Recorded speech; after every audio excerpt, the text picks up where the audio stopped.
স্বেচ্ছাসেবক দলের ৪৫তম জন্মবার্ষিকী উপলক্ষে বর্ণাঢ্য র্যালি ও বৃক্ষরোপণ অভিযান এবং পরিষ্কার পরিচ্ছন্নতা কাজে আজকের এই বর্ণাঢ্য র্যালি শেষে আমরা এখানে উপস্থিত হয়েছি।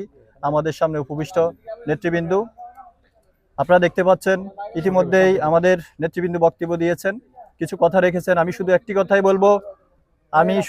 কথাই বলবো, বাংলাদেশ জাতীয়তাবাদী স্বেচ্ছাসেবক দলের যে দুটি কর্মসূচি দিয়েছে, এই কর্মসূচির আলোকে সারা বাংলাদেশে একটি সুন্দর এবং মডেল বাংলাদেশ হিসেবে গড়ে উঠবে। এবং প্রাকৃতিক দুর্যোগ থেকে যে তারেক রহমান যে ঘোষণা করেছেন 30 কোটি গাছ লাগাবে, আপনারা জানেন সুন্দরবন আমাদের পার্শ্ববর্তী জেলা, সুন্দরবন রক্ষা করতেছে।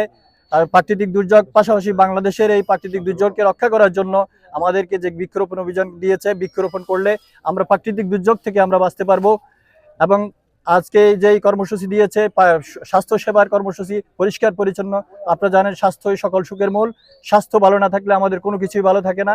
এই স্বাস্থ্যকে ভালো রাখতে হলে পরিষ্কার পরিচ্ছন্নতা আমাদেরকে রাখতে হবে। আপনারা জানেন আমাদের আল কোরআনে বর্ণনা আছে, পরিষ্কার পরিচ্ছন্নতা ঈমানের অঙ্গ। এবং এই পরিষ্কার পরিচ্ছন্নতা এই জন্য বলা হয়েছে, পরিষ্কার পরিচ্ছন্নতা থাকলে প্রত্যেকটা মানুষ সুস্বাস্থ্য নিয়ে বেঁচে থাকে। এই সুস্বাস্থ্যের জন্য তারেক রহমান আমাদেরকে নির্দেশনা দিয়েছেন। আর আমরা এখানে সুবর্ণচর উপজেলার পক্ষ থেকে নোয়াখালী সিভিল সার্জন অফিসার মহোদয়কে আমাদের আকুল আবেদন থাকবে, এই স্বাস্থ্য কমপ্লেক্সের সামনে যে অপরিষ্কার পরিচ্ছন্ন আমরা দেখতে পেলাম, এই অপরিষ্কার পরিচ্ছন্ন যেন সামনের দিকে যেন আমরা না দেখতে পারি। এবং এখানে যারা কর্মকর্তা বিন্দু আছেন তাদেরকে আপনি এই বলবেন পরিষ্কার পরিচ্ছন্নতা রাখার জন্য। কারণ আমরা দেখছি অপরিচ্ছন্ন যে গুলো রয়েছে, এই অপরিচ্ছন্নর কারণে স্বাস্থ্য সেবায় বিঘ্ন ঘটছে। এবং পাশাপাশি আমাদের ভিতরে যে অবস্থা আমরা অবজারভেশন করেছি, দেখেছি, এবং বৃষ্টি অবস্থা, এই পরিষ্কার পরিচ্ছন্নতা এবং ফ্যানের ব্যবস্থা নাই, পর্যাপ্ত এই যে সিটের ব্যবস্থা নাই, পর্যাপ্ত ডাক্তারের ব্যবস্থা নাই, নার্স সেবিকার ব্যবস্থা নাই। এই সমস্যাগুলা সিভিল সার্জন মহোদয় দেখবেন। আমাদের এখানে একজন খ্যাতিমান, আমাদের তরুণ উদীয়মান ডাক্তার জাকির হোসেন আমাদেরকে সার্ভিস দিয়ে যাচ্ছেন। উনি আসার পর থেকে আমরা অত্যন্ত খুশি। উনি আসার পর থেকে আমাদের স্বাস্থ্যসেবা অত্যন্ত উন্নতি হয়েছে।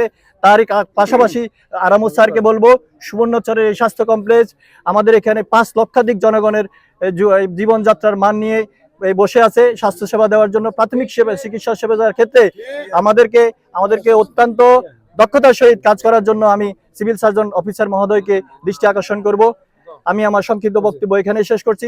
ধন্যবাদ সবাইকে, আজকে যারা উপস্থিত হয়েছেন আমাদের এখানে আমাদেরকে সহযোগিতা করার জন্য সবাইকে ধন্যবাদ জানিয়ে আমার সংক্ষিপ্ত বক্তব্য এখানে শেষ করছি। আসসালামু আলাইকুম।